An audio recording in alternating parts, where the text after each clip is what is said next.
Hey everyone, I'm John with Roadkill Incorporated, and today I'm showing off my collection of RED MSX computers, which as far as I know is the biggest and most comprehensive collection on Earth.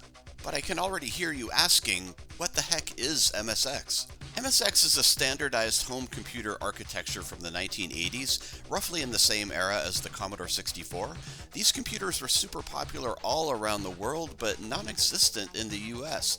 Manufacturers included Sony, JVC, Toshiba, Casio, Sanyo, Panasonic, Fujitsu. They had to maintain compatibility with the MSX standard, but beyond that they had original elements and all kinds of wacky features. Built-in games, word processors, terminal emulators, multiple cartridge slots, docking stations, tape drives, joysticks, and on and on.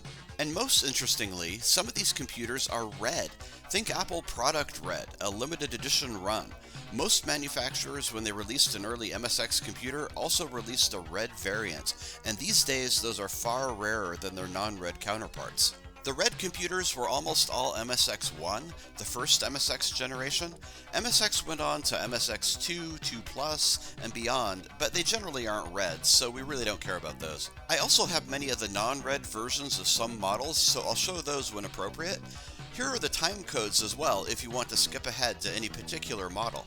So anyway, enough talking, here we go. Here's my collection of RED MSX computers. As far as I'm aware, it's the biggest collection of RED MSX in the world.